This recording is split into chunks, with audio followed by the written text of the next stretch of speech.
தென்னிந்திய முஸ்லிம் கல்வி இயக்கத்தினுடைய நிறுவனரும் முக்கிய உறுப்பினருமான ஜஸ்டிஸ் பஷீர் அகமது சயீத் அவர்களை பற்றி தான் பார்க்க போகிறோம். அன்பார்ந்தவர்களே, இன்றைய காலம் நாம் வாழக்கூடிய இந்த நூற்றாண்டு கல்வியாக இருக்கட்டும், அதனுடைய கல்வி நிறுவனங்களுடைய வளர்ச்சியாக இருக்கட்டும், விழிப்புணர்வாக இருக்கட்டும், அனைத்துமே வளர்ச்சி அடைந்த ஒரு காலம். ஆனால் 100 ஆண்டுகளுக்கு முன்பு யோசித்து பாருங்கள், கல்வியினுடைய விழிப்புணர்வோ அது சம்பந்தப்பட்ட நிறுவனங்களோ கல்வி அறிவோ இல்லாத ஒரு மூடலான ஒரு காலத்திலே வாழ்ந்தவர்கள் தான் ஜஸ்டிஸ் பஷீர் அகமது அவர்கள். ஆனால் அவர்கள் 3 துறைகளை கையில் எடுத்து அந்த 3 துறைகளிலுமே உச்சத்தை அடைந்து வரலாறு படைத்தார்கள். மயிலாப்பூரிலே பிறந்த அவர்களுடைய தந்தை ஒரு மிகப்பெரிய செல்வந்தர். அவர்கள் நினைத்திருந்தால் ஒரு சாதாரண ஒரு படிப்பை படித்துவிட்டு ஒரு செல்வந்தரான வாழ்க்கையை வாழ்ந்திருக்க முடியும். ஆனால் அவர்களுடைய தந்தை வழியில் ஏனேதானோ என்று வாழ்ந்து விடாமல் தனக்கென்று ஒரு வழியை வகுத்தார்கள். அதிலே மிகப்பெரிய வரலாறை படைத்தார்கள். இன்று யோசித்து பார்க்கிறோம், அவர்களுடைய தந்தை மிகப்பெரிய செல்வந்தர், ஆனால் அவர்களை பற்றிய வரலாறுகள் கிடையாது. அவர்களுடைய மகன் செல்வந்தராக இருந்தார்கள், அதே சமயத்தில் ஒரு துறையை சாதித்தார்கள், வரலாற்றிலே இடம் பிடித்தார்கள்.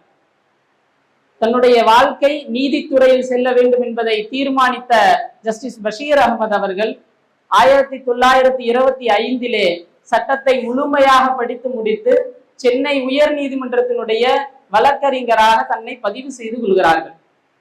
இப்படி நீதித்துறையில் சேவை செய்யக்கூடிய அதே சமயத்தில் அரசியலிலும் ஈடுபட்டு ஆரம்பித்து முஸ்லிம் லீக்கினுடைய கட்சியில் இணைந்து 1937 சென்னையினுடைய சட்டமன்றத்தினுடைய உறுப்பினராக தேர்ந்தெடுக்கப்படுகிறார்கள்.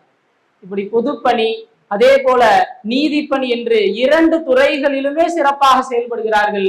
அதனுடைய சான்று 1949 நீதிபதியாக அவர்கள் பதவி உயர்வு பெறுகிறார்கள். எந்த சமயத்திலும் அரசியலுக்காகவோ மக்கள் பணிக்காகவோ நீதித்துறையை அவர்கள் விட்டு கொடுக்கவில்லை. அவர்களுடைய லட்சியத்தில் 2ஐயும் 2 கண்களாக சேர்த்து பயணிக்கிறார்கள். அவர்களுடைய ஓய்வு காலமான 1960 வரை மிகச் சிறப்பாக பல வழக்குகளை கையாண்ட ஒரு சிறந்த நீதிபதியாக அவர்கள் வாழுகிறார்கள். இதே சமயத்தில் தான் தென்னிந்திய அந்த முஸ்லிம் மக்களினுடைய கல்விக்காக திறக்கப்பட்ட அந்த அறக்கட்டளை இன்று பல கல்வி நிறுவனங்கள் நடக்கின்றது.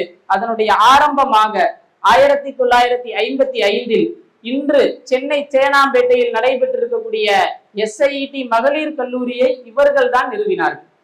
இன்று அந்த கல்லூரி இவர்களுடைய பெயரில் இவர்களுடைய நினைவாக ஜஸ்டிஸ் பஷீர் அகமது என்றுதான் இயங்கிக் கொண்டிருக்கின்றது.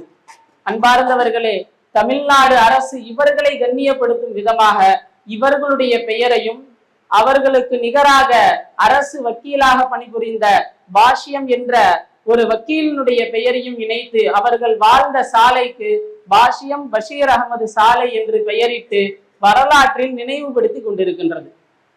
நாம் ஒன்றை புரிந்து கொள்ள வேண்டும், நாம் நம்மளுடைய வாழ்க்கையில் ஒரு துறைகளில் நம்மால் முடிந்த அளவு உழைப்பையும் கடினமான முயற்சியும் எடுக்கும் பொழுதுதான் இந்த நிலையை நம்மால் அடைய முடியும். எனவே வல்ல ரஹ்மான் இந்த மார்க்க கல்வி இந்த தீன் பணிகளிலே அல்லாஹ்வுடைய பொருத்தத்துடன் மிகச்சிறந்த ஒரு ஆலிமாகவும் அவனுடைய பொருத்தத்துடன் வாழ்ந்து மரணிக்கக்கூடிய நசீபை அல்லாஹ் நம் அனைவருக்கும் தந்தருள்வானாக.